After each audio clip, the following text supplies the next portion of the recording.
Ladies and gentlemen, welcome into another edition of Mine here. We're going to bring them in here in just a minute. But Dolphins got a wake-up call. Why Miami's trending up heading into week number 2 of the preseason. And boy, we got joint practice with the Giants. Going to break it all down right here. We got some special guests. We got TD Finstock joining us, Brian Mamula joining us, and Dan Barton joining us. Guys, how are we doing tonight? Amazing. Doing good. Living the dream, man. All right, week 1 preseason in the books. Obviously, it was a loss, 20-7. Not what we were hoping. But TD, I know we didn't have you on the recap show, or Dan, we'll get to you guys here in a minute. What were your takeaways from week 1? The game, I really enjoyed it. It was really about that first team unit coming out and making a statement right away. I know a lot of people talk about, hey, it was against second unit players and things of that nature, but at the end of the day, they executed. Regardless of who's on the field, they came out, they played error-free football with the exception of Caleb Douglas stepping out of bounds. They were able to Malik Willis. I like to look at it as 5 of 5 and not 4 out of 5 because of the step out of bounds. HN ran the ball very well, and I've been to camp quite a bit, and HN has been running half speed. Not until that game did he actually say, okay, it's time to run the football, and you kind of saw a bit of that. Just some really good balance, and I'm having a newfound respect for Will Kacmarek, the dirty work he does that doesn't show up just in the game. You got to watch the film to see how he created a lot of the things that took place. And I know it's contrast to today, but the O-line, when you look at what they did in that preseason first unit drive, they were really playing together, looking out for each other and having each other's back on the field. All right, Dan, what did you see in week 1 against the Commanders? Yeah, as you know, I don't care about the score. it's preseason, and it's not about that. And TD actually kind of hit on it. It's really funny. People will say, well, that first unit looked good, and they were playing against second unit people. How many times does a first unit go out and look bad against somebody's second unit, and nobody ever wants to bring that up? So the fact is, again, for me, I want to see how did the coaching staff handle the first game together, right? What's their chemistry? How quickly did they get in and out of the huddles? You know how nice it was not to see a flag for a delay of game or having to take a timeout to call a stupid play in the huddle? I mean, people don't understand how big of a deal that is in the overall structure of an organization and a game. So it's really nice to see that. We saw good things from a lot of players. There was ups and downs, and what the coaching staff loves, now they have something to go and teach against. Now they can go back and say, this was the other team. This is what we were doing. Here's what you did right. Here's what you didn't. This is what we need to work on. And we have a lot of young players, right? A lot of excitement around those young players. But they're going to make mistakes. They're going to have to learn. They're going to have to grow. And you're going to have to give them space to do it. They're not going to come out and look like a 15-year veteran. And so I saw a lot of good things that the team has to build on during the game, and things that they're going to go back and look. And the coaches are going to be so happy because they know exactly what they're going to harp on when they get to the meeting room and turn on the film. And the guys are going to take it, learn, and grow. Yeah, I mean, Jeff Hafley, to me, every time he speaks, it just gets me fired up because it's finally like we actually have a coach that can tell us what we want to hear, show us what we want to see, and can execute at a high level. I think overall, when you look at it, Hafley's just on point with everything compared to past regimes that we've heard from. So overall, solid, but now it's about improving. And obviously, TD, I know you did a show today on the joint practice, obviously, which we're going to get to here in just a minute. But let's get some roster moves throughout the week that Miami made. Quinn Ewers got hurt during the Commanders game, so he signed Mark Gronowski, who was waived the previous week, so he is now back with the Miami Dolphins. Jamari Saylor, the young offensive lineman that can play multiple positions, he is now out because he's on IR, so he's out for the season. Cam Riley we brought in as a linebacker, so adding more competition. Chris Bell got activated finally. That's good to see for him. Hopefully he's closer to returning than most people thought. Cam Rice, we signed as well, another defensive lineman working in the trenches. Seth Coleman-Lyles got signed on I believe it was Tuesday. No, actually Wednesday. Sorry, it was Wednesday. And Mason Rieger, the undrafted free agent that we all love, all wanted to make the roster. Obviously, he got waived with an injury designation. Ethan Robinson also got waived a corner as well. And so did Tanner Wall, a safety. So obviously, Caden Wallace was an addition last week, so that's why he was not in these roster moves. But any name that stands out to you in these roster moves TD, we're going to start with you on this one. That really stood out to you this week. It was I keep on having a blank in his name. It was the offensive lineman from the Chargers. What's his name again? Jamari Saylor or Slayer. Yeah, for me, it's bringing in as much help as you possibly can at the end of the day in the trenches, because that's somewhere where I do believe in our front five. Even though they may have struggled today, I believe in them, but you need 8 guys, and so you need some depth in the area. So you want to bring in as many guys as possible to see if you can find somebody who can really help the team, Obviously, the Chris Bell return is massive. I think that's like a unlock button for so much that we want to do as a team that's going to really transform the offense when he's 100% and he's within the system without any limitation. I think that's whenever you're going to see the evolution of the offense with more weapons, for Malik Willis. So those are the 2 big ones for me. Brian, what was the biggest impact of those roster moves that you think is going to make an impact? I think it's going to be Mark Gronowski. We need another backup quarterback. Watching that game, I know, TD, you just said you liked it. I found it very difficult. I did not like that they pretty much completed, 5 passes in total through the whole thing. What was that? Just the first unit. I said the first unit. I know, just the first unit. But how many times have we seen Tua go down and then, season's over? That's it. I don't want to be in that position again. I want this new regime to have a good backup quarterback. I looked at a couple of his stats, and he didn't do too bad in Iowa. So 126.4 for a quarterback rating, if I'm not mistaken. It's like, okay, I'll take him. He looks like a serviceable backup. I'd like to see him in the pros, but man, after that showing with Ewers and Miller, baby, give me another QB, please. I'm praying to the football gods. All right, Dan. Who do you think's what's the biggest impact roster move? Is it the offensive lineman going on IR, or what do you got? Well, I think they kind of knew that was coming, which is why I think they brought in Wallace. I think they already had an idea, and that was just kind of what ended up coming out of it. I think to the quarterback position, they need a camp arm. Gronowski's going to be that. And you're right. But it's really interesting when we always get into this discussion about quarterbacks. Name any team in the NFL where you look at their second string quarterback and feel really, really good that they're going to be able to perform almost as well as the starting quarterback. There's usually a really big drop between number 1 and number 2. There are some exceptions to that, but for the most part, that's it. I think your backup quarterback is going to end up coming from the waiver wire as people start to do cut downs and stuff like that. Because I think they want somebody with more experience to be the number 2 guy. If we don't see a change, right? Ewers, if he was really hurt during the game, maybe that's why his performance wasn't so good. Cam Miller has always kind of been up and down. It's the same. I think it was with the Raiders last year. It was the same thing before we got him from there. But I think the interesting move is the defensive lineman, because I do think it kind of signals some thoughts of what they're thinking about there. I like, Jordan Phillips. I like, Biggers. I haven't been sold on Kenneth Grant. Now he's got some new coaching. He has a chance to show improvement, but he's injured now.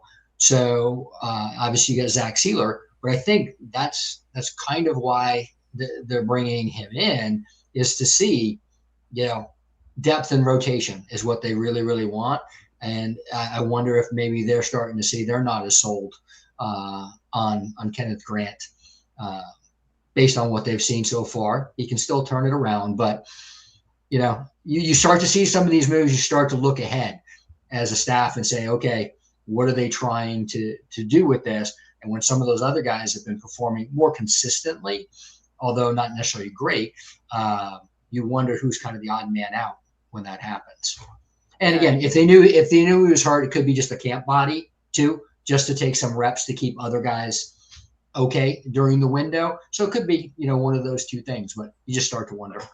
I mean, I'm not going to question John Eric Sullivan. I mean, this guy has cooked through the offseason with contracts, with roster signings, and there's actually a corner that we're actually interested in. Valentine, he's right now listed as a starter for Green Bay. We're rumored to be trying to potentially get him along with Pittsburgh and Green Bay. Sorry, not Green Bay. There was Pittsburgh and there was another AFC team. I think it was Cincinnati. Cincinnati was trying to go after him. So we'll see if Green Bay gets rid of him or if they try to. I don't think they will. But obviously John Eric Sullivan's trying to make moves, trying to improve wherever. But I think the biggest one is defensive tackle. I think getting Cam Rice, I think what you mentioned, Dan, was Kenneth Grant hurt week to week. Obviously didn't really show much his rookie season. So I think with Zeke Biggers improving and Jordan Phillips improving, you're bringing another guy in to compete and to potentially, if Kenneth Grant were to get hurt again or doesn't somehow eventually make this team, or if we do to try to move on, you have someone that can take that position and at least show what he can do. Or it could be a camp body and just put on good tape for the other 31 teams if he doesn't make our roster. So I think to me, the biggest move was defensive tackle. It shows that we're signaling something, and it could be a show of what could be coming for Miami if we don't play well this week. More roster moves could be coming as well. But let's get into joint practice week number 2 against the New York Giants, our last joint practice of the preseason. TD, I know you did a little recap. Obviously, I saw a little bit, but I want to get your thoughts on from what you heard, what you saw of our practice against the New York Giants. Yeah, I think a lot of people are feeling like the sky is falling, but they're overreacting to everything that happens that isn't 100% favorable to the Dolphins right now.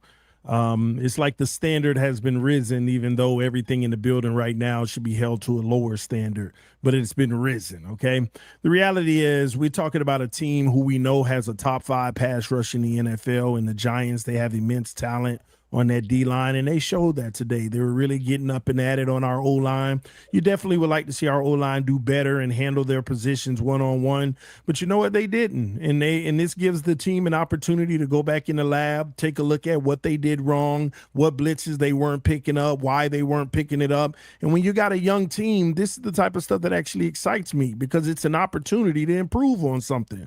You know, sometimes you can go out there in training camp, everything can look great. You don't have any adversity. You know, teams play a vanilla and you're looking good. Then you get in the regular season and see blitz packages you hadn't seen all camp, and we're wondering what happened. No, we get to address those things right now. And this also, what I think overall, though, what people need to understand, this allows the coaching staff to say to themselves, this is what we've shown to do well all camp. This is what we've shown to struggle with all camp.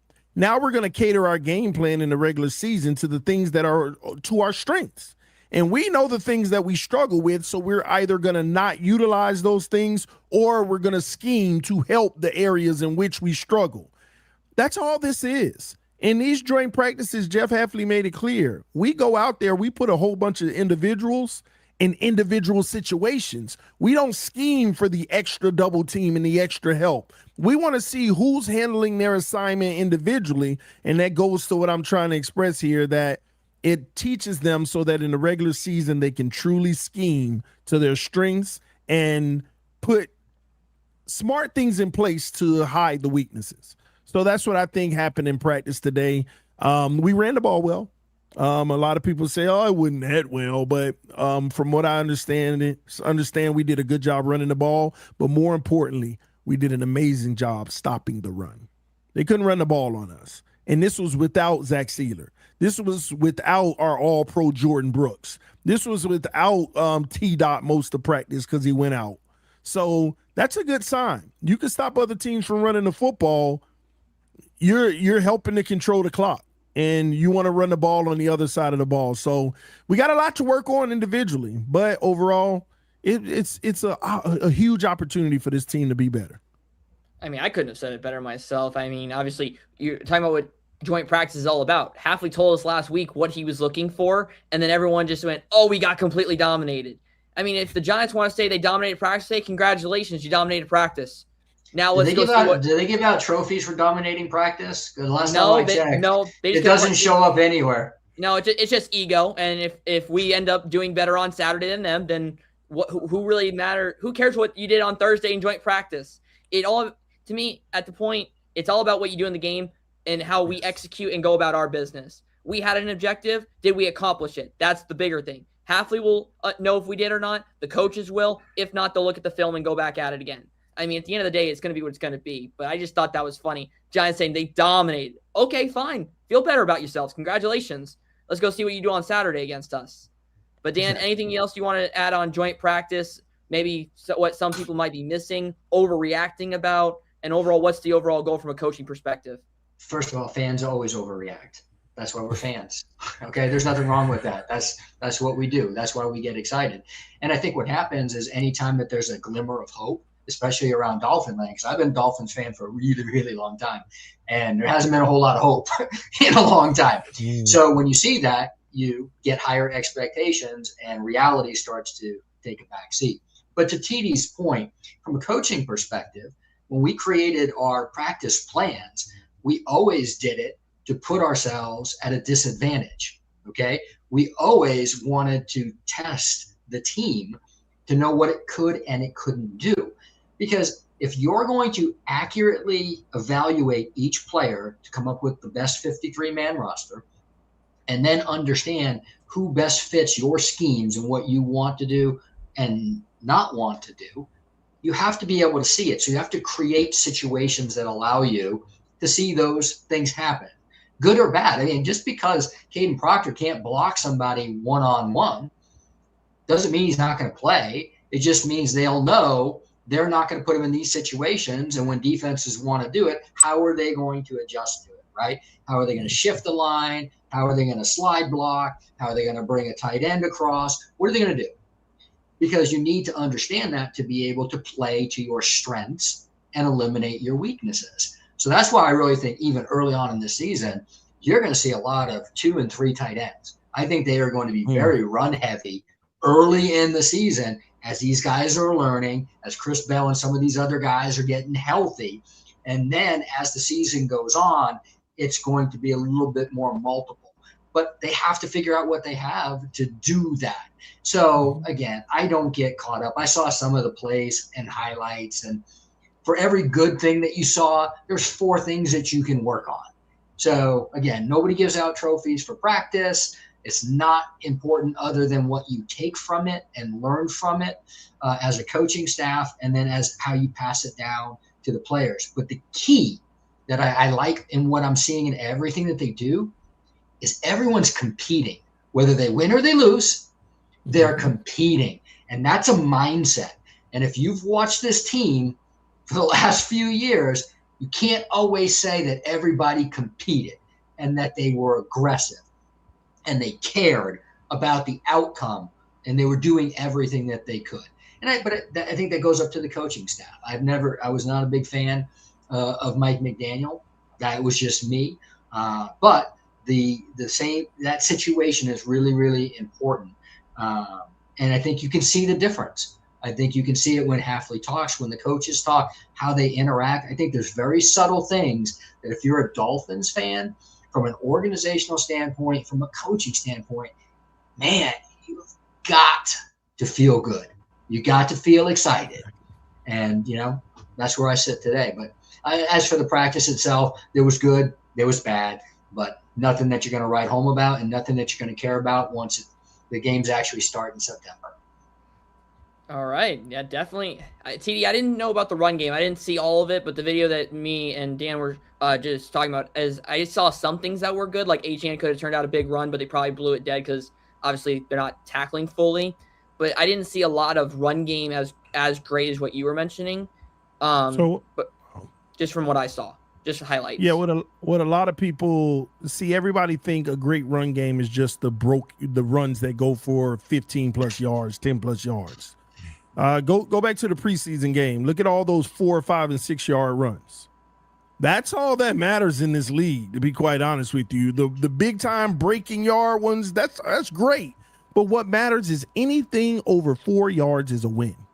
Anything over 4. So if we run the ball 5 yards, that's a win. You get a 2nd and 5. That's what you want. That's the situation you want to be in. 2nd and 6 or 2nd and 5 or better. That gives you 2 plays that are it increases the percentage of your next 2 play opportunities massively. It's different than a 2nd and 9, 2nd and 8, 2nd and 7. 2nd and 6 or better is what you need in this league. So the 4 yard, 5 yard runs aren't always sexy. It moves the ball forward, but that's what it's about. That's what I get excited about. And we had quite a bit of those, but you're not going to hear about that. You're not going to hear about those simple 4 or 5 yard runs, but it makes a difference in this league of moving the chains. And you saw that in the first drive last week. Yeah, definitely. Yeah, and to TD's point, when you look at that. The simple fact is, yes, explosive plays are important, and you always want to win the explosives in the total of the game, right? It's one of the 10 factors of winning. You know that. But the simple fact is it's about staying in front of the chains, right? Mm-hmm. So if you go back, check your offensive efficiency, track every play. Were you positive? Were you equal? Were you gain nothing? Or did you lose, right? All of those things, sorry about that, are important because the more efficient you are, the more you're always going forward, the more flexibility you have in all of your play calls, right? At 2nd and 6, you got a lot more plays that you can run and disguise than you do if it's 2nd and 15.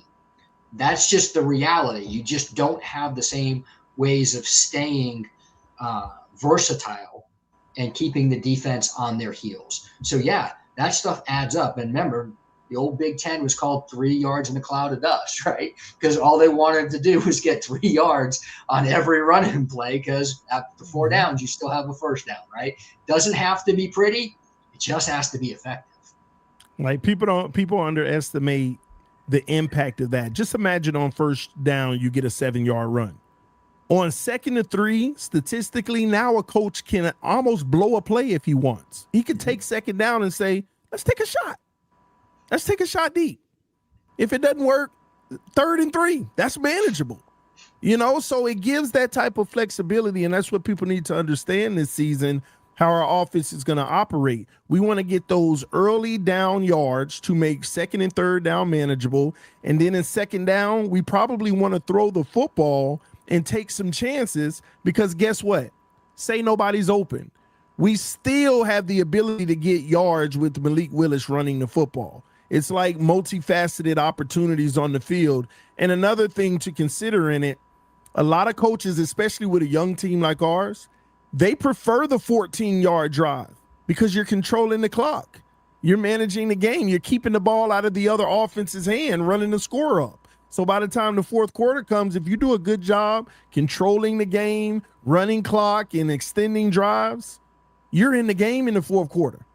You're still in it because the score isn't even massive taking off on shootouts. We're not going to survive a shootout. This team isn't built to survive a shootout right now.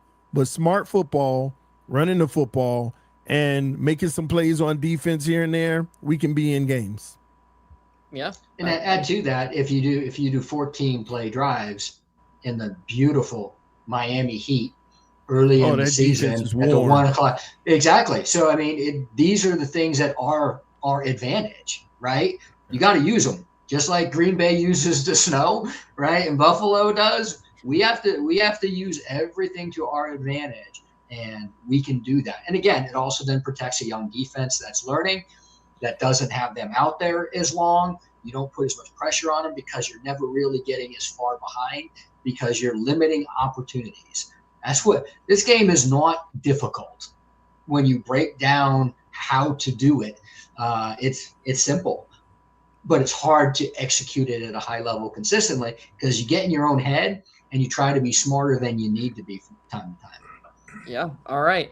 Let's just change the gears a little bit. Let's get into preseason preview. Saturday, NFL Network, Miami Dolphins, New York Giants, Hard Rock Stadium. Obviously, we're not going to find out who's starting and who's not, because, as Halfley pointed out earlier today, that they're going to discuss it tonight, as did Harbaugh, which is frustrating as us fans because we want to know everything. We won't know who's starting, but everyone's expected to play for the Dolphins is to be ready. Now, the question is who will. We don't know, depending on snap count today, if Halfley wants to put them out there or not. But I think, as what I've seen from him, they might play a drive just to get something started and then pull them like they did the last time. And some guys that didn't get as many reps will then get more reps. I think that's what we're going to start with. And then maybe week 3 we'll see more of the starters, because obviously you want to see what you have as you get right near the first week of the season. Dan, what did you think? What can we expect in this game? What do you want to see? And do you expect the starters to be playing one or more? Well, I'll tell you. So what I want to see is usually very different than most people. Again, it's preseason, so I don't get too excited. I watch whatever we got. So whoever's in the game, I'm just going to evaluate what did they do against what they had. I do think you're probably going to see the starters I don't think it's going to be an extended period of time. But I think maybe a drive, maybe 2 drives maximum, unless somebody got a really heavy workload this week. Then they may, if they're dealing with some kind of injury or they're trying to protect him, keep him out. But again, what I care about is whoever's in, what did they do versus what they had in front of them. And I'm looking at the little things, right? I'm looking at technique. I'm looking at footwork. I'm looking at, did they win a battle they should have won? Those kinds of things, because that just helps me get a better understanding of whether they may make the roster or how they could help this roster and what they could do. But again, you don't have a full game plan, right? They're not scheming. They're not doing a lot of things. So there's not a ton you can take out of it other than the simple things of the game. But I'm looking for the coaching staff, same thing. Do they use timeouts wisely? Do they get in and out of the huddle? What does that look like? What are the dumb penalties if we take any this week? You can't take a 15-yard after dead ball penalty. I mean, that's just silly. Those kinds of things, right? Because if you go back to the Don Shula ages, right, they were the least penalized team consistently year in and year out. Bill Belichick's teams, not flagged, right? You cannot give up free yards. So there's a lot of these simplicity things that I'm starting to see come back that I'm really excited about. Does that continue, right? From week 1 to week 2 to week 3 as we continue to move forward. So, all right, Brian, what are you hoping to see? What do you want to see? And what do you expect from the starters here in week 2? I mean, I would love to see the starters in for more than just 1 or 2 series. I feel like, I don't want a whole quarter. I would just like, maybe, I want a whole quarter. What the hell am I talking about? That's the second dumbest thing I've said today. But the other one was at work, so don't worry about that. But, I want to see the starters. I want to see at least 1 quarter so that I can get an idea of who these guys are going to be. I know we're not going to be running anything crazy. I know there's not going to be a real game plan. But I feel like, just for me personally, I want to see these dudes out there on the field for a quarter just so I can breathe a little bit. Like, we haven't really seen them. Yes, that first drive was awesome last week. It'd be great if we had another great first drive. But I'd like to see how they build momentum, what they're like in, drive 2, drive 3. If something bad happens, do they give up? Not that I think they will, but I want to see how they build on that. I love seeing the number 2s. Listen, number 2s, number 3s. One thing I love about the preseason is half these guys aren't going to play again.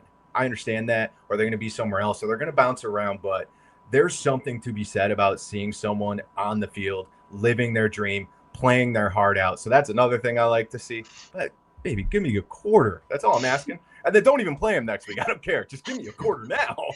You're speaking like a true fan. You're speaking like a true fan. I mean, hey, I want to see starters too, but I already know the process. I got to trust the process. Obviously, I think we'll get the quarter like you're talking about, Brian. I think we'll get it next week against Atlanta. I don't think we're going to get it this week.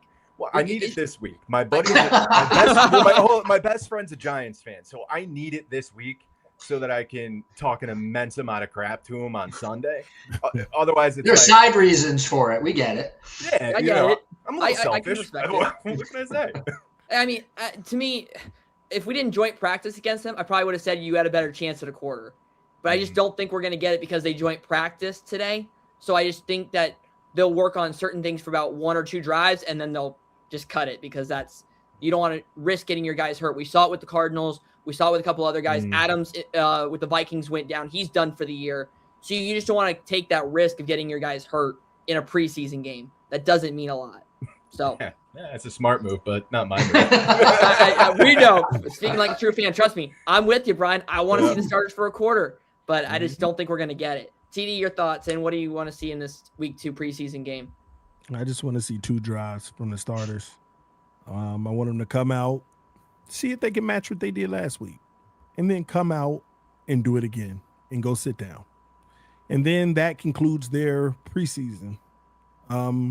If they can do that, I think it's not important for week 3 versus Atlanta. We know a lot of 3rd and 4th string guys are going to be getting their final look, so they're going to be heavy in that game. So you'd hope that our starters can come out for a drive or 2, and I'm hoping it's 2, and be about business and produce so that we can feel really good about, all right, we've we're headed in the right direction. Let's continue to build on this. But that's the last showing really for preseason. And if they struggle, hey, treat week 3 like another week, and maybe they can do it in week 3. But that's how I would approach it. But I don't want to see them much. I mean, I want like Brian said, I want to see them.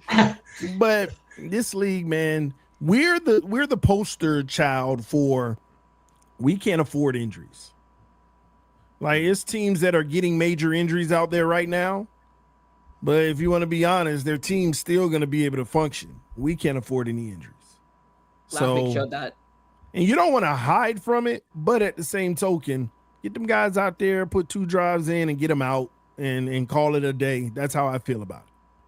Yeah, and I think what you mentioned is that we can't rely on backups, because last week really showed that. I think that's what woke us up, was like, okay, we have starters that can play, but if they get hurt, who do we go to? And can we believe in this? Which I don't think we are there yet, which is why I think year 2 will be better than year 1. I'm still super optimistic about year 1, but that's why we build through the draft. We go through the waiver wire. We're going to build this up the right way. So I agree with you, TD. I want to see him do consistency with the offense, but at the same time, you don't want to risk getting your guys hurt, especially if last week was any kind of what the future could look like if somebody goes down, other than Caden Wallace going in for Austin Jackson. Doesn't look good for offensive line. Well, let me counter that real quick. Okay. Like this notion that, you know, oh, the backups are so bad. Let's remember something about the NFL and football. When the backups come in, all the backups don't come in. You're replacing a starter because they got hurt or they got to miss a rep or a few reps. We have some backups on this roster that if Jacob Rodriguez got hurt, T-Dot steps in, it's not a case of, oh my gosh, the backups, because it's just one plug-in. We have a few players where we can get away with the one guy plug-ins here and there. But we have to remember, when the backups are out there in preseason, it's all backups. So it's almost a compounding factor of looking bad, because guys don't even have talent next to them as great as starters. So a solid backup can come in with the starters and look good because of the starters are holding it down too, you know, and they're helping each other. They're playing off of each other. So I don't think whenever we talk about the backups, it's like the ultimate doom, because you'll never have a situation where you got 11 backups on the field at once in the real, you know, season. So there are guys on this roster, like I said, that can plug and play and help and still may struggle, but it won't be as bad as what we look at when we see all these second team units on the field. That is the second team for a reason. Together, you're just trying to find individuals who stand out to get moved up or feel good about replacing. So it's not to look at the unit and say, oh my gosh, we're in trouble with the second unit. The second unit will never be a team on the field together, ever. So that's what I wanted to say. Well, that's true. Right. And actually, to add to these points, right, the second thing is when you tear down the roster to the studs like we did, and we've added so many new people in, that second group, third group, fourth group, you have so many people learning that are new, right? So now you have 3, 4, 5 guys making mistakes, and then it really looks bad compared to if you had starters with a couple of people. It's very different. I think the big thing when you look at it is we know right now, early on, our starters can be competitive. What's our depth going to look like? And that's going to take a little bit. And that's why I think it's going to be really important. And as you watch very closely, cut down days and who goes where, I think you're going to see John Eric Sullivan and this team be very, very active to bring in people like veterans that end up getting cut from other teams into the mix. So I think you're going to see a pretty big dynamic change in a roster shakeup on the back end of this once we get towards the end of camp, because they feel like they need to do it. And then as we continue to add good draft class after good draft class, that will wane a bit and you won't have it. But early on, I think you'll see a lot of movement there. But yeah, it can be a comedy of errors when you have that many new people out there running around trying to figure it out. All right, yeah, I wasn't trying to say that we didn't have good backups. I think we have solid backups at certain positions. But from an overall perspective, it's like, okay, where are the positions where you can't afford that? And then it's like, okay, we need to quarterback yes, right now. I'm just telling you, it's okay, quarterback. I think we mentioned too. that. Hey, I think there might be a quarterback come available coming out of LA. Somebody I like. I know, Dan, you know who I'm talking about. I like Stetson Bennett. I think he's somebody that we could potentially look at. I'm not saying he is the guy, but that'd be somebody I look at as we might bring in as a potential third, potential backup role, depending on how these backups play out. TD, you got something you want to add? Yeah. Dan, you bring up a great point, because a lot of people aren't talking about the third free agency, which is when all these teams cut all this talent, because people don't realize there are teams that have 8 good wide receivers right now on their roster, but they're only keeping 6. There's teams that have 5 good guards, but they're only keeping 3. That happens in the league. Scouting is very important in these situations. Who can you snatch up that a team's begging nobody gets and they can put them on the practice squad? Who can you snatch up? But things just got harder today. And I was talking about this not too long ago. Things got harder today, and this is what I'm worried about. With the new ruling in the NCAA with college football coming down the pipeline today, with the court in Louisiana where students can go back to college if they want. They can enter the portal. So all these free agent waiver wires that from the people that get cut, some of those guys got drafted in the NFL. So there's teams in NIL and out here in the transfer portal that's going to say, hey, you can come back to this school. You can come to this school. We got some money for you. So with that ruling coming down, it's going to be interesting to see what a lot of these players end up doing when they get released by their team in 2 weeks from now. Because one kid from, I think the Browns I think the Browns today. I think it was the Bucks. Bucks or Browns. It was a player that just entered the portal, but he is on an NFL roster. I think because of that ruling. There's a ruling to that, though. It's a certain amount of years. It's the 5th year for people in 2022. So if they played 4 years, that's why you see some of that happening. I'm not saying it's right. I'm not saying depending. So they have to have eligibility still left. That 5th year. So if you were class of 21 and you don't have that 5th year, you're not able to. It's only for the class for undrafted that could be players, huge. for 6th and 7th round players. That's a great option. I hadn't heard about that ruling, TD. I didn't know about that. But I think that's actually a good thing. And you're going to have that. And think about the Rams. How good is the Rams roster, right? With, Garrett and Duffy and Watson. But they still had to draft people, right? Yeah. So you're going to have these good teams who drafted people, and not everybody's going to be able to make it. And it's not because they can't make it. It's because the situation they're in doesn't work. So I can't wait to see.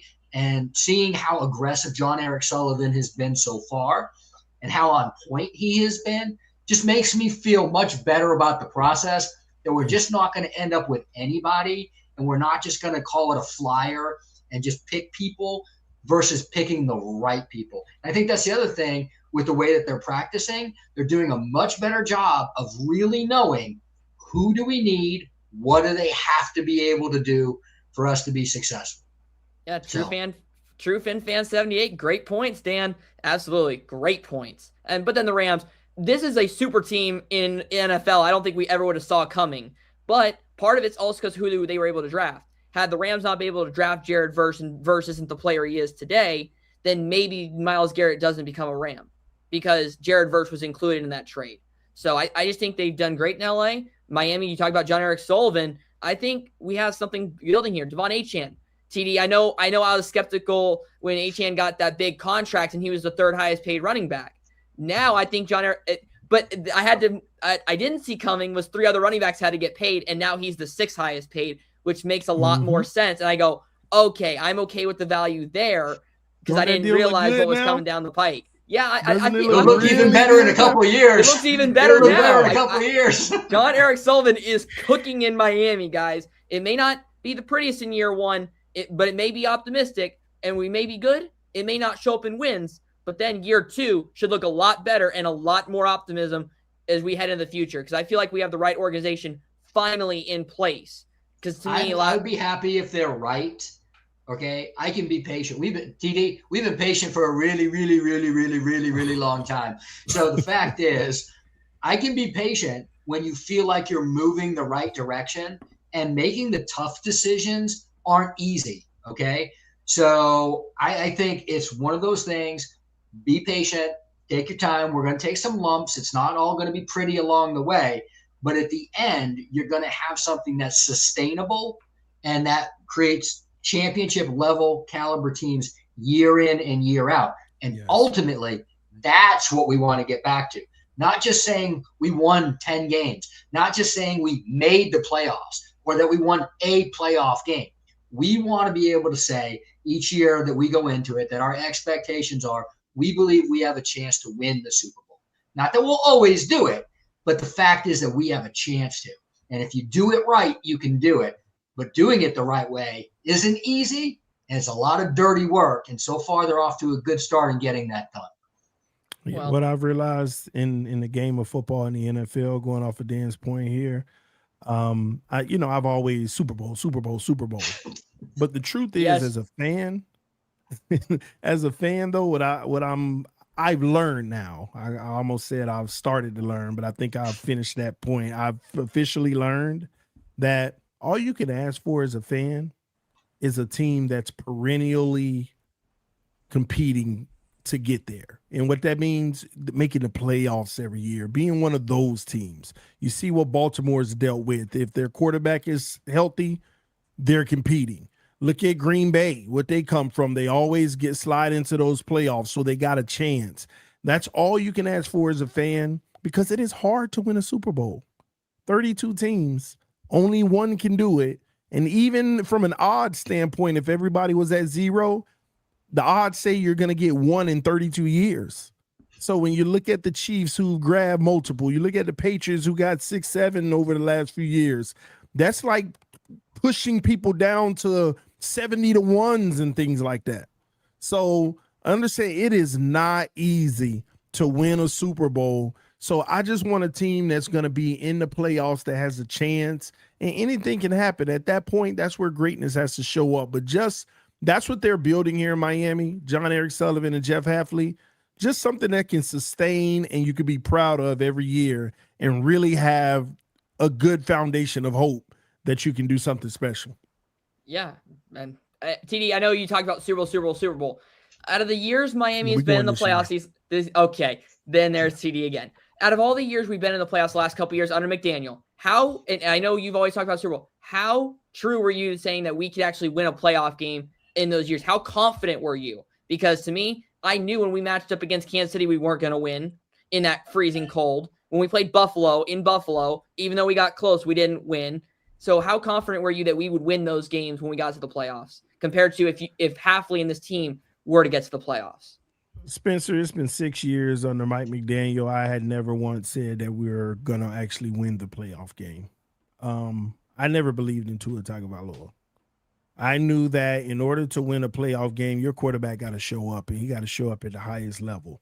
And there are rare cases where your team can carry you and to a win or two. Look at Ryan Tannehill with the Tennessee Titans. 3 games in a row, they went to the AFC Championship, but they ran that ball, and Ryan Tannehill threw for less than 100 yards every game. So it's possible.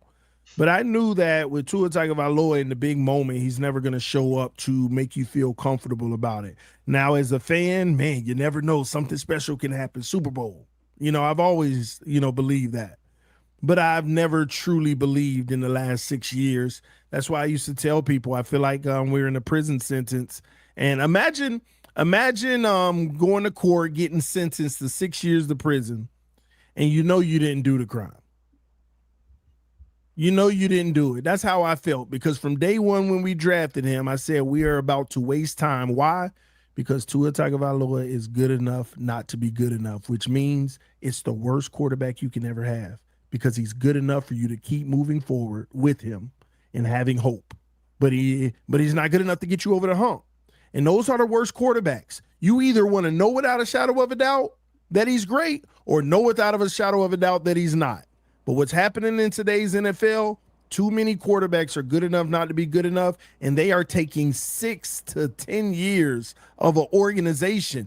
Think about it. 2 quarterbacks, Ryan Tannehill, Tua Tagovailoa, 13 years right there. 13 years. and neither That's Dan of them were the Marino's guy. number. Yeah. That's Dan Marino's number. Hey, Brian Yeah. wanted to Where's talk about Marino? TD. Brian wanted to talk about bringing Ryan Tannehill back. No, I don't Yeah, want I've Ryan always been Tannehill back. for And that. actually, this speaking of something, USA Patriot Forever brought up the point they should call Andrew Luck and try to get him out of retirement because we got a good offensive line and give the Colts some draft picks or something. Now, speaking of that a little bit, Brian, I want to get your take on that. But there is a free agent coming at that my dad actually mentioned to me was Quentin Nelson is potentially a free agent next season. Now, I don't think he's going to leave Indianapolis. I think Ballard's too good of a GM for that. However, but if he were to come available, TD, I want to get your guys' thoughts as an overall thought on bringing him in potentially and what that offensive line could look like. But Brian, your thoughts on potentially going after Andrew Luck? I mean, that's just not going to happen. I mean, he's coaching now, right? And not at a professional level. I forget where. Andrew's done, man. Let him live his life. Let him do what he's doing. He had a great career. Sadly, it ended the way it did. But yeah, no, Andrew Luck is just no. I mean, might as well go try to get Troy Aikman to come. He's been helping with the team anyway. Let's sign Troy Aikman. Get him out of the booth. I'm tired of hearing him in there anyway. So, bring him in. Let's do it. Let's go get Tony. Well, Tony Romo had the DUI, so maybe not Tony Romo. Yeah, I wouldn't do that. He can't hold the ball for kicks. He can't hold the ball for kicks. That's not going to work. Bring in Tony Romo. I don't know. Yeah, no, we're not going after a guy like that. Not going after Andrew Luck. I didn't think that. Maybe I like wouldn't 10 take years ago. Yeah, I mean, 10 years ago, yes. I would agree with you, Brian. 10 years, yes. Yeah. Dan, what do you think about potentially going after Andrew Luck? I don't think that's a realistic possibility, but well, first of all, I saw Andrew play in college, and he was very low on the ratings when he came out of high school. I think he was like 15th in the West coming out of high school. Talk about how everybody gets stuff wrong when they're judging people. But yeah, his career is over. It would have been nice if the Colts actually would have surrounded him with more talent to see what he could have done, because he was very good. But that's not going to happen. Ryan Tannehill, for all his greatness, he was more of an athlete than a quarterback. That's why he used his legs. And when they got to the point where he had to make plays, he turned the ball over so much that Joe Burrow could go to the Super Bowl. So, that's how that goes. Now, I love TD. This isn't the show. At some point, we'll get into the Tua debate because I don't agree with him completely on that. I think there were factors. We're back with the factors again? Yeah, well, there are. I mean, the injuries, make no mistake, the head injuries really did make a difference in his ability to process stuff. Oh, yeah. We'll get into that. That's a separate one. But in this, the one point that he's right in is, first of all, quarterback is the toughest position to play, especially in the NFL anywhere. You can't even find 32 good ones. I don't care what they say. There's 32 people playing the position, but people who can win a game on their own, can carry a team with not having great talent, you maybe can get to 5 in the best years. Okay? Even if you go through it now, tell me the 5 who, if they really didn't have talent around them, could carry a team. There's guys who can get them to a win, but carrying a team through a playoff to win a Super Bowl all by themselves, it just doesn't exist. Okay. And you even got to see it with Tom Brady when he had super great weapons. What did he look like?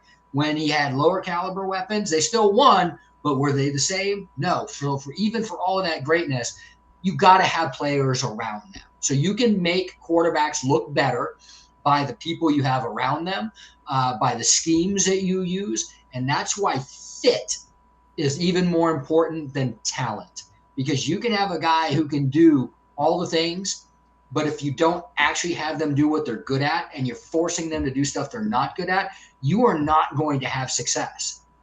And that's why you get to see a quarterback move from one team to another, and they've looked awful, and all of a sudden they look like a genius. And you're like, well, wait a minute, what happened? Why do they look so good? Well, now you have a guy who's asking them to play to their strengths and hiding their weaknesses, and they have more talent around. You think Sam Darnold wins a Super Bowl without the players around him? I mean, just look. I mean, you can go through the history of the league. I mean, it shows up time after time after time. So we need to do the same thing. There's a lot of skill sets that I love that Malik brings to the table that we haven't had in a really long time. And as much as I love Dan Marino, even before his knee injuries, he couldn't run like Malik Willis. That's just reality. So there's things that you can do that you can play off of, and that's why you have got to know what your guys can and can't do, and you need to support them, especially around that position, because people will always want to get rid of a quarterback. I say, go tell me who's next in line. Go find them.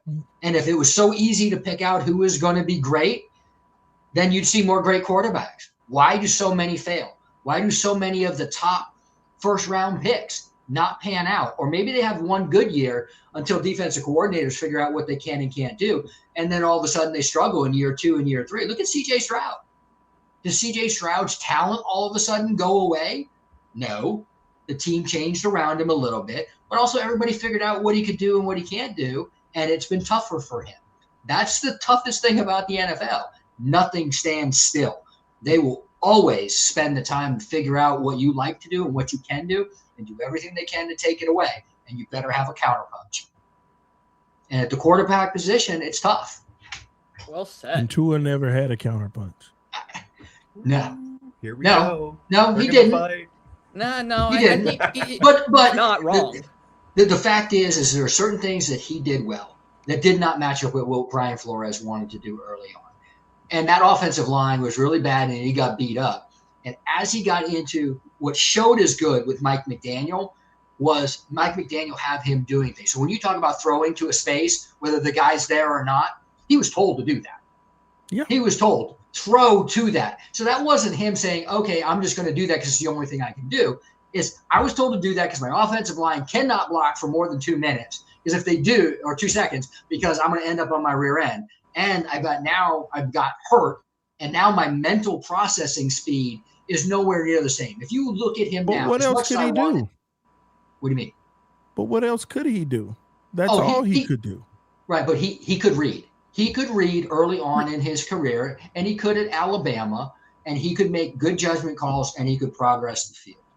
Tua was a below average processor of the field, and this is what I know we disagree on this. But I know it's okay. We can agree to disagree. There's nothing wrong with that.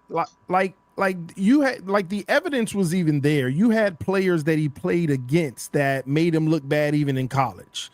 Like when he played LSU, Clemson and stuff. The players, even after the game, they would say, don't be fooled by him looking one way. He's going to throw the other, and whether it's open or not, the ball's coming. He was always that type of guy. He wasn't really a processor. He would blindly throw the football a lot, and even though the play worked out successfully, people thought it was great processing. Like me and Kurt Warner had it out on X one time about this, and Kurt Warner ended up backtracking. Did Kurt Warner agree with me? At first. He came out and he was like, man, this is some elite processing, the timing, anticipation. And I started talking about spot throwing, how you don't have to read. You just put it in the spot and trust the guy gets there. Mm-hmm. Kurt didn't want to hear that. Then all of a sudden, 2 weeks later, or two more weeks of film, Kirk's on X saying, I'm starting to wonder, is he actually processing? Or is it spot throwing? Then 2 weeks after that, his final conclusion came. I get it now. He's putting the ball in the spot, and they're stuck doing this because it's going to work more than it doesn't. The problem is when it doesn't work, it's catastrophic. Yes. It's catastrophic. Now, were you talking about his Miami? This was Miami film that you were talking about. This was Miami film, but this is what I evaluated, because when I did Tua's pre-draft evaluation, I didn't care about playing Bethune-Cookman. I didn't care about Alabama State. I watched the 7 ranked games, studied the 7 ranked games, which the production dropped in those 7 games. And I don't know why he struggled the most with kind of like Vanderbilt. He would throw a couple picks here and there. But I studied it, and what I'm seeing on film, these guys really are getting 8-foot separation. He's tossing the ball up. They're waiting on it. And they catch it, and now it's 4-foot separation, and they take off and use their speed. But in the NFL, I already knew you can't throw, because you're not going to have 8-foot separation. Yep. You're going to have 3-foot separation, which in the NFL is like 8 foot, but you can't have it short because now it's picks or the guys can recover. These are a lot of things I saw pre-draft. Now, I will tell you this. I didn't mind the Dolphins actually drafting Tua. I just didn't want them to draft him 5th overall with the injury history. I feel like if you're going to take the chance, trade out of 5, go down to 9, 10, 11. If he's still there, select him, but utilize that other asset that you have for somebody else in the draft. So that was my take on it, because my final grade was incomplete because the sample size, I just had those 7 games and I wanted to see him more NFL, see what he could do. But I started to learn, man, Tua's just a limited quarterback. Yes, there were strengths he had, but once you learn those strengths and the defense plays to those things, what's his backup plan? What's in his tool bag that he can go back to? And that was my issue. So let me say, I agree with you if you're looking at the Miami film, because you would see that, you saw that go down. And he was definitely spot throwing at the end because Mike McDaniel told him to. And I think that's because of the injuries. I don't think his head's right. That's just my personal take on it. I don't think he can physically see and process what he needs to be able to go through it. Now, when you're talking about Alabama, yeah, the arm strength and consistency of getting the balls out and people not having to wait, that was always there. But there's a lot of quarterbacks that don't have super great arm strength that can still be successful if you use it right, depending on what you ask him to do. The challenge was that he had guys that were so open, right? So you got these yards, you got gaudy stats, but I could see when I looked at it, him being able to make tight window throws, be able to go from one receiver to another, process what was open, and make those throws, okay? That was at Alabama. At Miami, early on, he did a little bit of it, but once the injuries started, he started to regress badly. And by the end, I don't think he can do it, which is why I didn't have a problem with them getting rid of him. As much as I liked him, I don't think he can play quarterback in the NFL anymore because he can't do what's necessary. Being able to see the field, process that information, and make the right decision quickly is the biggest difference between elite quarterbacks and good quarterbacks. And there are very few that can do it at a high level. And that's why so many of them struggle. And that's why guys from college can come in and they're still average at best in the NFL. So we agree in there. I would just say that I believe he had that with some limitations at Alabama. He had it when he was at Miami early on, but as the injuries piled up, it went away, and it went away fast. And last year was the obvious thing. I just was watching go, he would never make that decision before, and he's doing it. He's past it. We need to move on. So I'm okay with that. Well, one last counter thing with the Alabama piece. So one thing that I noticed, because I would sit down and I would watch Alabama film with some people that like Tua, that felt like he was processing. The one thing I identified is that a lot of people thought it was processing because his mechanics were flawless and his manipulation was flawless in college. People would look at Tua, look to the right, come back to the left and throw the ball and say, look, he looked to the first read. It wasn't there. He came back to the second one. That's not the case. People were mistaking those from reads, but really he was just trying to hold the safety. He already knew where he was going with the football, but we look at it as progressions. He got off of one and went to the other. And this is how I proved it to everybody. And you can go watch the film and tell me what your thoughts are next time on this. Okay. When he's looking one way, and he comes back and throws the other way, why is the arm already cocked back before he even looks at the throw and it's firing? That's your tail right there. You're not even seeing if it's open or not. You're not even trying to check if it's there. And he brought that same behavior into the NFL, and that's why every time he threw an interception, it was almost like a receiver's not even oh, you just threw it right to the man. The receiver fell on the ground 15 yards ago or whatever it may have been. The receiver's not even in the spot because he already knew where he was going with the football. Even players on other teams said in their interviews after the championship, oh, Tua, he's going to throw the ball anyway, even if it's not open. So you don't have to be fooled by the manipulation of his eyes.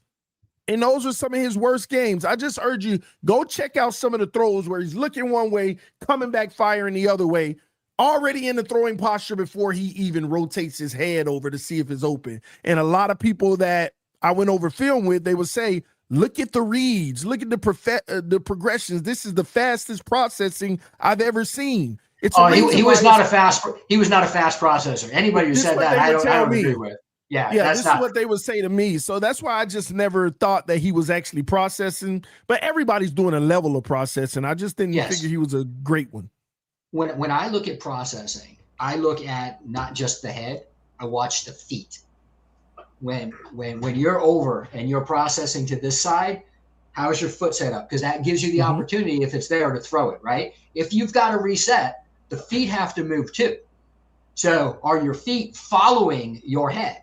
Because if not, you're right. If my feet are always forward, yet I'm looking over here, I could never make that throw anyways, even if it was open.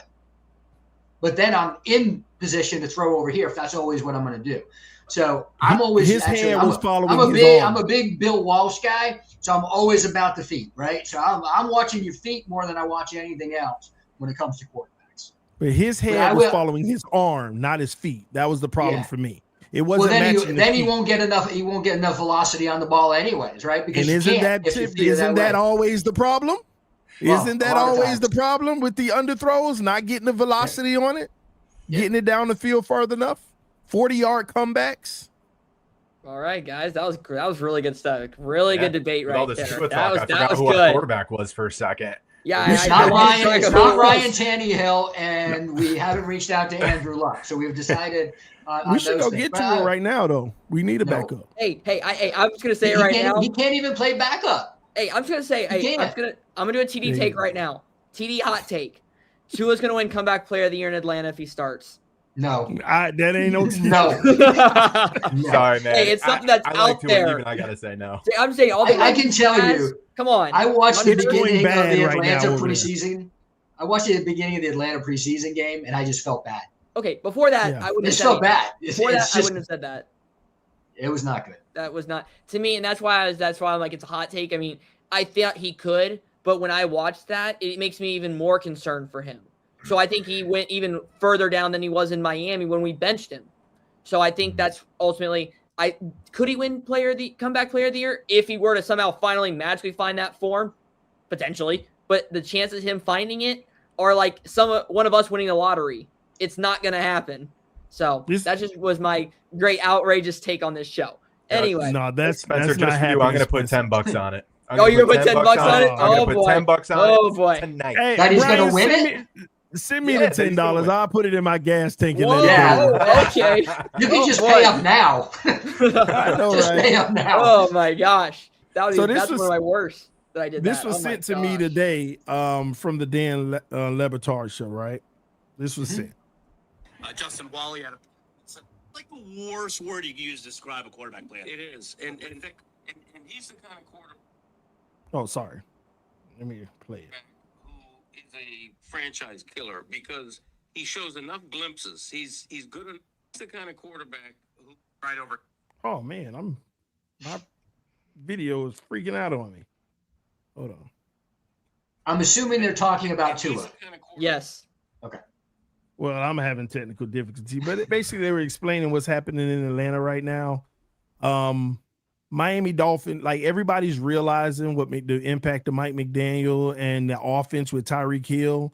But why did it take Miami 6 years to figure this out when you go to Atlanta and everything is disastrous? I mean, people think that it's an understatement what's happening in Atlanta right now, but it is bad.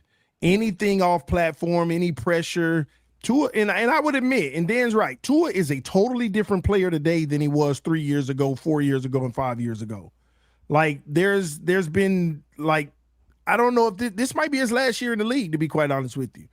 It could very well be. It should. It actually should not be playing this season, but this should be his last season if he wants to have a future. I mean, because who knows if he gets another concussion, what that's going to do to him.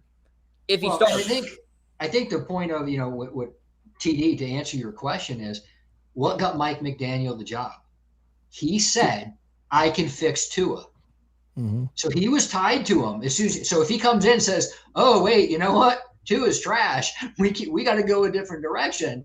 Then he goes against what he said because, again, the organization wanted to keep Tua. So they wanted a coach, which, again, an organization should never do this. It's just a wrong practice. Exactly. But they tied him to it and said, hey, we want a guy who wants Tua. He came in, he said he could do it, and that's why it was like he told them, you just do these things. And again, it is going to probably work more than it's not with Tyreek, with Waddle, all of those things, and you're going to have some general success. But everybody knew the offensive line couldn't block or hold up against good defenses, so they sat on routes. They started to jam the receivers, and the turnovers came because there was nowhere to go with the ball. And that's why we got what we got, and it's why we could look so great against teams that were bad. But anytime we played a team that had any kind of decent defense, we couldn't move the ball. Yep. All right, TD's got to head out of here for the night. TD, thank you once again for joining us here on Dolphins Roundtable.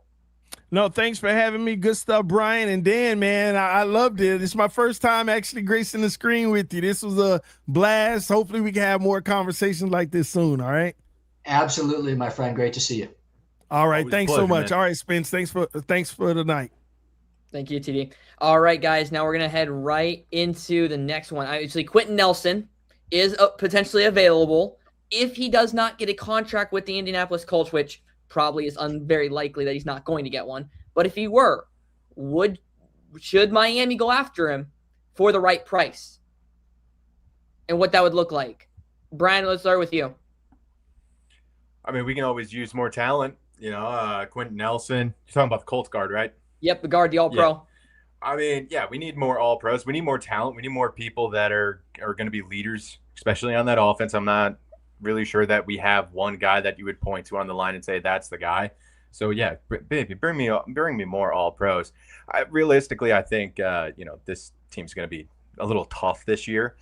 So getting some pieces to build into the future. Let's look past this year. Let's look into next year. Yeah, bring in all the talent you want, man. The only thing I wouldn't want to bring in, going back to that Andrew Luck thing, let's not bring in a big name QB. Let's not have a QB battle week 3. That's it.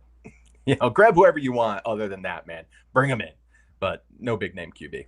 Just a good backup. All right, Dan, what do you think about Quentin Nelson in Miami potentially next season?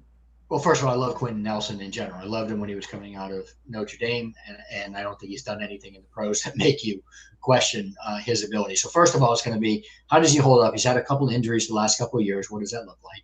But from a talent perspective, first question you asked, does it make us better? Is he better than who we have? The answer is yes.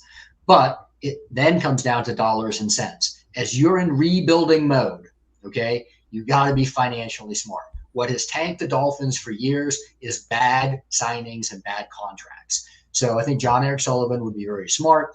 I think there are going to be many teams that would outspend us for him. So I think the likelihood that we could get him, if he does hit the open market, is significantly low because we shouldn't overspend no matter who it is. Because, again, now he's going to be on the back end of his career, not the front end of his career. So we just continue to build through the draft, get other players that others are cutting that fit what we need, and I think we can be successful. But if for the right price, if he decided, hey, you know what, I really like Miami and the weather, it's nice, I'll take a discount, I really want to be there, I like what you're building, then of course, from a talent perspective, the answer is yes. From a price perspective, we'll have to wait and see, but I think it's doubtful. Yeah. And don't forget, it's tax-free there too. Yeah, it's tax-free. That's the so advantage. when you do say he can get more money, we can be like, give us a little discount, a little man. more. You get to keep it. You don't give it to the government, which everybody loves not giving money to the government. Yeah, I don't. No doubt about it. Well, somebody mentioned about what's his deal with the Colts. It is money, because that's one thing we don't want. We don't want the Mimi players. We're better off just taking our lumps and keep building. I mean, I could understand it, but it's for the right price. It has to be at a relatively good point. We can't do a Chris Greer contract where we're paying somebody way more money than they're valued. When you look at what and we have to stop paying people who don't even play for the team. The dead money situation has been horrible. And that happened. Yeah, it's happened too much. It's bad decision making, and that's why I like with John Eric Sullivan, the way he has structured these deals have been very team friendly, very, very smart. So I like that. So again, always about acquiring talent. Everything starts with talent, but it's talent at the right price, and that always becomes difficult. Yeah, somebody just mentioned that he's one of the top guards in the league, top 3 or 4. He's gonna want top dollar. That's fine if we don't get him. It's just the potential of getting him and protecting our quarterback even more would be even better if we had the opportunity. Not saying I don't think he gets out of Indianapolis though, but I will say USA Patriot forever. First time checking out the round table. I like it. You guys are good. You're good. Appreciate it. If you haven't already, hit the subscribe button. Make sure to hit the like button as well. Our goal is to get to 1,000 subscribers by the time kickoff happens in week number 1. We are almost to 800 subscribers, so we're just a little over 200 away. Make sure you let your friends and family know about the channel, subscribe, and hit the like button. But let's get into the final segment. The new segment we're going to start here tonight, the Phin Report. So we're going to talk about players with their stock rising and stock decreasing here on the roundtable. Just Miami Dolphin players only, changing up a little bit. Brian, let's start with you. What's one player that their stock is up? I mean, Caleb Douglas, man. After that catch over last weekend, that was sick. And I think seeing that he's actually developing a really good repertoire with Malik Willis is giving me hope that, okay, we're going to have a good, okay, maybe not good, an okay passing game, a guy that he knows he can pass to. And he's going to have someone he trusts on that offense where I don't feel like, besides Devon Achane, everyone trusts him. He's an absolute dog. But it kind of felt cheating picking him. So, yeah, it's just good to see there's a connection already. This takes time to get connected with your wide receivers. And it's nice to see it so fast. And hopefully it continues to be that way. And hopefully it happens when we're playing ones and not twos. But that's my big up. I didn't pick it down. It's so hard to pick it down. So Finn up for Caleb Douglas. You don't have a Finn down? No, dude, there's so many players that, may or may not be on the team. And I don't know. It's tough to pick a down player. It's like, am I going to pick on some guy that, is trying to get a contract and say, he's dog water? Like, I don't want to do that. I also didn't know that was what we did. I didn't realize we were doing down. If you don't have one, you're okay. I just say, like, if I have one person, but it's just based off performance from what I saw week 1, but I feel he can turn it around. Yeah. But that's that's okay. I'm like an emotional fan. I'm up and down. So for this show, I'll focus on the positives. When we're off, I'll tell you all about the negatives, baby. But let's keep it positive here. My wife's got to hear how mad I am half the time about this team. So, trust me, my dad's heard about it a long time. So this is probably the most I've been through an offseason. I haven't been worried about what everyone's been saying. Like, I haven't been getting super high. I haven't been getting super low. So I'll say I've done much better this offseason than in the past. I don't think so. You said 9 wins, and you told me 9 wins before. That, baby, that's high. That's high. Hey, I said 9 wins because I'm optimistic, okay? I didn't say hitting 9 wins was like the number one goal. I just said that's a possibility. I'm just impressed you picked that high of a number. Hey, TD was saying Super Bowl. What are you talking about? Well, I love TD. All right. You got to do what you got to do. Gotcha. All right, Dan. Who's Finn up? So I'm going to give you 2. And again, everything's won in the trenches. So Jonah Savagnier, I think, is having a really good camp and looked good in the first preseason game. Long way to go. Still a lot of work to do, but he's definitely trending in the right direction, especially after, last season. He had a tough year. So it's good to see him moving in the right direction. And Jordan Phillips on the defensive line. I think he has stepped his game up from where he was at the end of last season. I think both are going to pay dividends for the Dolphins as we continue to move forward. All right. Do you have any Finn down? Well, I wouldn't really call it down per se because everything fluctuates, right? So I would just say somebody that I think isn't performing as well as we would have hoped to see would be, Quinn Ewers. I mean, seeing the way he was playing at the end of last season and then so far this season, just it hasn't matched up. It hasn't been the same. Now, again, that could be injury related. I don't know because I'm not there on a daily. But I would say it just isn't the same. I was, I wanted to feel a little bit better about our backup quarterback at this point in time. And I'm not there yet. But that doesn't mean it won't turn around. All right. Well, I got one. The only one that I would say is on more of a downside, and that's just because from what I saw week 1, but he didn't play very much, so it's kind of hard to evaluate all that, right? Patrick Paul. I'm sorry, this guy was taken in the 2nd round. He was supposed to be the guy and take over for Armstead. He's been okay, but when you watch the preseason, he just didn't look as good or as comfortable as he should be. compared to the right side of the line that was exploding off the ball, really putting the physical presence on the defense of Washington, even though Washington wasn't playing all their starters. So I'm not saying he's down necessarily. He just didn't live up to where I thought he would be for going into his second year starting for the Miami Dolphins.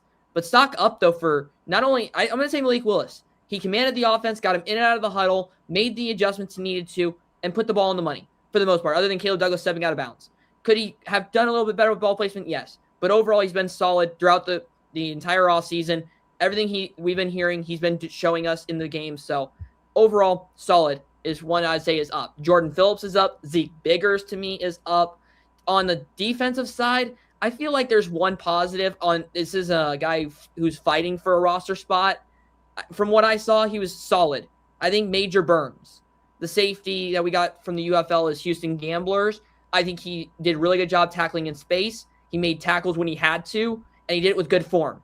And I think when you execute like that, that's going to get noticed by the coaches that are looking at the minor details. And I think that's something that could put him not only on the 53-man. If he doesn't make that, then I think the practice squad for sure is where he would end up for Miami. But those are the ones that, to me, that stand out beside Jonas Avenea for the offensive line and overall team. But anybody got anybody want to push back on anything I just said? I'll push back a little bit on Patrick Paul. I Okay. think if you look at at least the game film, I haven't seen practice, right? I thought his run blocking was pretty good. He had some that he needs to improve on. His pass blocking is where he struggled more on that film. So on the pass side, it was lower. So, but I thought he did some really good stuff in the run game. The pass game is still a work in progress. Yeah, if you do drop back to pass, then you have to worry about that, and especially that's the blind side for Malik Willis. It's not the front side anymore like it was for Tua, so you got to be concerned. So left side, strong side, right? I mean, that's what you got to do. Can't be right side, strong side all the time. But we'll see. We'll see. With multiple tight ends, they can both be the strong side. Oh, Kazmarek is fantastic. I think he had a really good game against Washington. Could we be the Chicago Bears and have to run to the right side behind the right tackle? That's possible. Depends on if Patrick Paul can improve, which hopefully he does. But, all right. That's going to do it for this edition of the Miami Dolphins Roundtable. Dolphins just got a wake-up call with the depth on this team. Why Miami's trending up? A lot of positives. We're building this team in the right direction, and we're meeting our objectives of what we want to get done in these joint practices, despite what everybody else wants to say in the media and the fans. All right, we want to thank you all for watching, and we'll actually see you for a pregame show before the preseason game on Saturday. So make sure to tune in. We're going to go live about 30 to 45 minutes before kickoff on Saturday. So 12:15 right here on Dolphins Roundtable. Thank you for watching, and we'll see you next time.